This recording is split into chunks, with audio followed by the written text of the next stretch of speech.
Right. Thanks for the updates. Right ఇక BRS మాజీ మంత్రి హరీష్ రావు మాట్లాడుతున్నారు. లైవ్ లో చూద్దాం.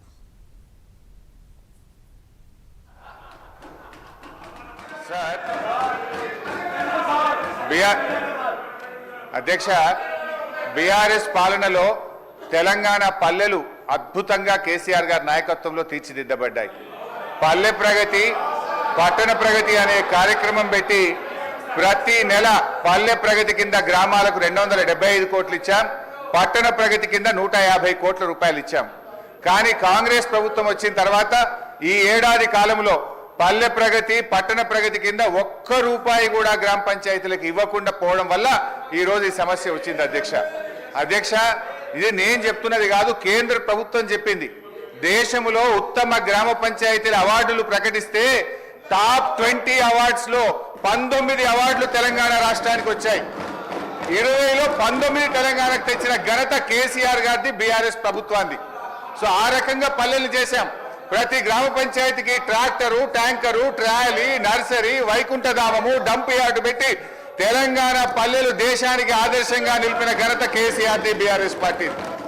అధ్యక్ష మేము గౌరవనీయులు మంత్రి గారిని కోరేది ఒక్కటే, ఇవాళ ఈ ప్రభుత్వం వచ్చిన తర్వాత ఎస్ఎఫ్సి నిధులు విడుదల కావట్లేదు.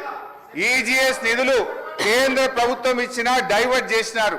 15th ఫైనాన్స్ కమిషన్ డబ్బులు కేంద్ర ప్రభుత్వం ఇస్తే డైవర్ట్ చేసినారు.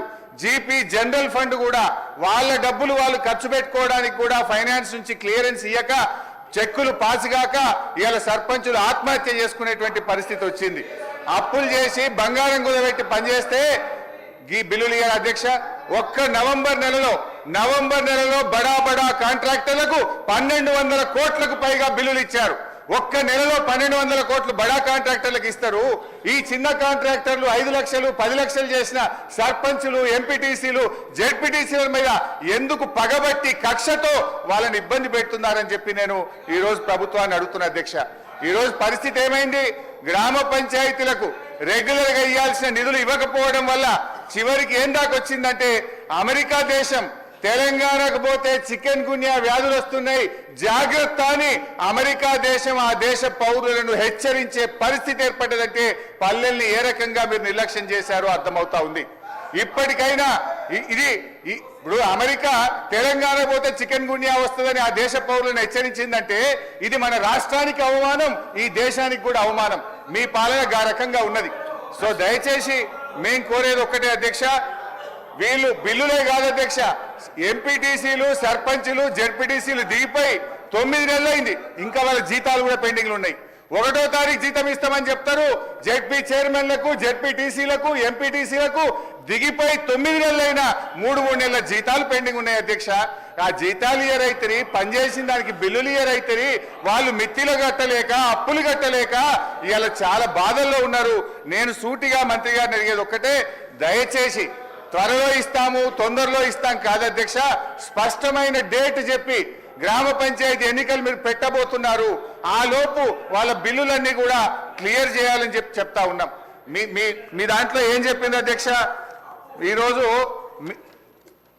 ఇది మీ మేనిఫెస్టో, కాంగ్రెస్ పార్టీ మేనిఫెస్టోలో ఏం చెప్పింది అధ్యక్ష? రాజీవ్ గాంధీ గారు తెచ్చిన 73, 74 రాజ్యాంగ సవరణ ప్రకారంగా మీరు గ్రామ పంచాయతీలను బలోపేతం చేస్తామన్నారు, నిధులు విడుదల చేస్తామన్నారు.